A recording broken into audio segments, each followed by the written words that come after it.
Good. So what I was asking कि एक सरकार की झलक हमें मिलती है जब बीजेपी सांसद महेश जेठमलानी ये कहते हैं कि देखिए जो बीबीसी की डॉक्यूमेंट्री है वो एक चाइना द्वारा रचित एक षड्यंत्र है, क्योंकि बीबीसी के बहुत सारे स्टेक्स कई चाइनीज कंपनीज में है और चाइनीज कंपनीज ने बीबीसी में इन्वेस्ट किया है। ये जो इस तरीके का नैरेटिव अब सामने आ रहा है, इसको लेकर आप क्या कहेंगे? क्या जो डॉक्यूमेंट्स प्रोड्यूस करेगी सरकार या जो रिजॉइंडर्स फाइल करेगी, क्या उसमें इसका मेंशन होगा? क्योंकि अगर महेश जेठमलानी इसको कह रहे हैं कि this is a Chinese conspiracy, so what does one understand? Is this the narrative on which the government is going to base all its documents? I don't think so. The government is fighting shy of taking on China on every front, including the border front. So I don't think the government will do anything, say anything about China in this regard. In the first place, this kind of accusation sounds very, very curious and interesting, very intriguing. BBC जो है वो BBC का एक large funding BBC British government भी करती है और it is answerable to the British Parliament and we have seen in the past कि ब्रिटिश पार्लियामेंट में पर्टिकुलरली कंजर्वेटिव पार्टी ने बीबीसी को कई फ्रंट्स पर कई स्टोरीज पर क्वेश्चन भी किया है और उसकी क्रेडिबिलिटी भी क्वेश्चन की है। तो मतलब ये कहना होगा कि फिर बीबीसी जो है वो चाइना के कहने पर अपने खुद के गवर्नमेंट के खिलाफ भी कुछ लिख रही है। So this kind of accusations sound very ridiculous on the face of it, but you know, given BJP, Mr. Modi's and RSS's China connection, इसकी भी स्टोरीज बहुत आई है।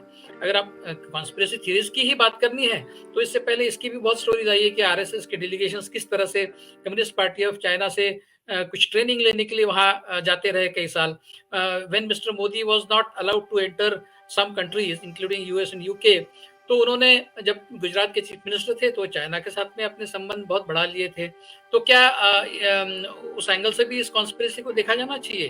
तो कॉन्स्पिरेसी थियरीज को इस पूरे प्रकरण में, इस विवाद में कोई स्थान है या नहीं, इसके ऊपर विचार होना चाहिए। फिर कॉन्स्पिरेसी थियरी जो है वो दोनों तरफ से देखनी चाहिए। तो क्या इस तरह से कोई भी एंगल चाइना का इस बीबीसी के डॉक्यूमेंट्री के पीछे हो सकता है?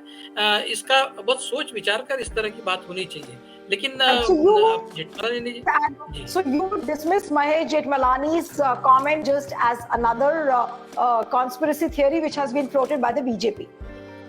I don't want to dismiss or accept or anything.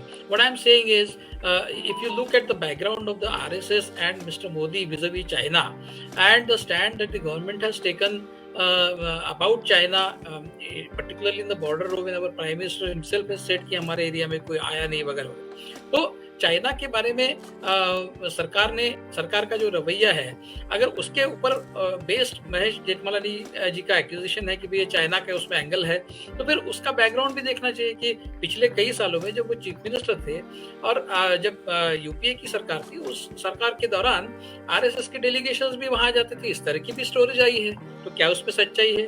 क्या मोदी जी की रिलेशनशिप जो चीफ मिनिस्टर गुजरात के हुआ करते थे उस समय चाइना के साथ में जो उनकी नजदीकियां थी, उसके बारे में क्या कहा जाए? तो कॉन्स्पिरेसी थियरीज अगर करनी है तो दोनों तरफ से हो जाती है, इसलिए इसमें कॉन्स्पिरेसी थियरीज को कोई स्कोप नहीं। मुझे लगता है ये डॉक्यूमेंट्री के जो भी जिस तरह से डॉक्यूमेंट्री बनाई गई है उसमें जो the points which have been made in documentary, सवाल उसको जर्नलिस्टिकली करना चाहिए। क्या जर्नलिस्टिकली ये डॉक्यूमेंट्री ठीक से बनाई जाए या नहीं है?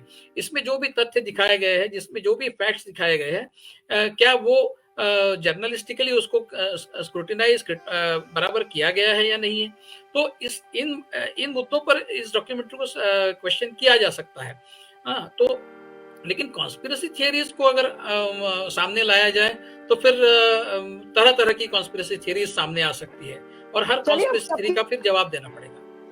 अब आगे देखना होगा कि सरकार कोर्ट में किस तरीके का रिजॉइंडर, किस तरीके का रिप्लाई देती है। 3 हफ्ते का उनको समय दिया गया है और अगली सुनवाई अप्रैल में है, तो देखना होगा कि क्या कुछ होता है इसमें। लेकिन फिलहाल बीजेपी की तरफ से एक नैरेटिव जरूर फ्लोट कर दिया गया है, क्योंकि Mahesh Jethmalani himself is a BJP MP and he says the BBC documentary is nothing but a Chinese documentary. Thank you so much Vivek Deshpande for joining on Q network. इस वीडियो को ज्यादा से ज्यादा शेयर करिएगा, फीडबैक दीजिएगा और बने रहिएगा मेरे साथ क्यू पर point of view. Thank you.